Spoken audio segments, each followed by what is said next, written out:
des Terol d'Ego et des Merlots. Un assemblage de Merlot et Terol d'Ego, donc je vais faire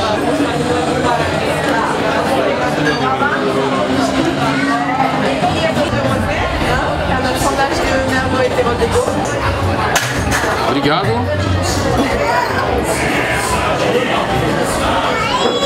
Il a une belle couleur. J'aime ça la couleur.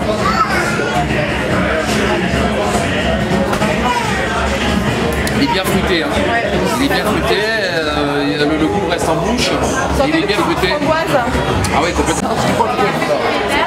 Então, aqui temos terroir de rouge que é vinho tinto, né, na vinhética. E são um assemblage de Cabernet Sauvignon com Arina Arnoa.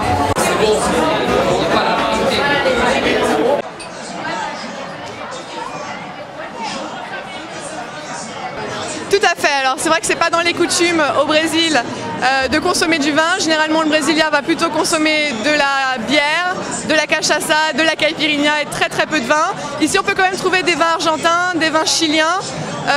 Pas beaucoup de vins brésiliens parce que bon, c'est vrai que le Brésilien n'a pas confiance en ses produits, ce qui est dommage, parce qu'on peut quand même faire du bon vin brésilien.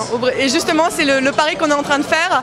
Gaspard de Surmont, qui est le fondateur de Vinhética, est donc un Français qui a ce rêve de faire du bon vin brésilien avec la tradition française et montrer qu'au Brésil, on peut faire du bon vin. Et 2014 était une année forcément importante. Et 2014 est une année fondamentale pour nous, effectivement, parce que bon, c'est la Coupe du Monde, mais c'est aussi pour nous le lancement de nos produits Vinhética, et donc on veut faire le vin de la Coupe du Monde. Alors, en ce moment, donc c'est la Coupe du Monde, donc il y a beaucoup de touristes, beaucoup d'étrangers qui sont ici au Brésil, et ça donne encore plus envie aux Brésiliens de découvrir, par exemple, justement du vin, et de s'ouvrir sur d'autres cultures. Donc notre vin est tout à fait propice pour cela, parce que même si c'est du vin brésilien, il est quand même fait avec le savoir-faire français. Donc on est vraiment dans la bonne ambiance et le climat pour cela.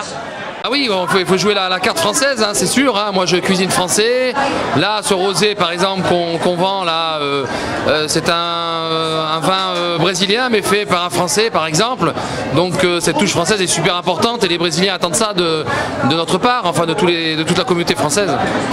Ça fait partie du jeu complètement. Les Brésiliens sont habitués à boire plutôt de la bière bien fraîche, et là, ils se rendent compte qu'on peut leur proposer un substitut qui est le rosé, qu'on boit également bien frais, et je pense qu'ils apprécient énormément. Enfin, d'après nos ventes, d'après nos retours, le retour de nos clients, c'est un produit qu'ils apprécient de plus en plus.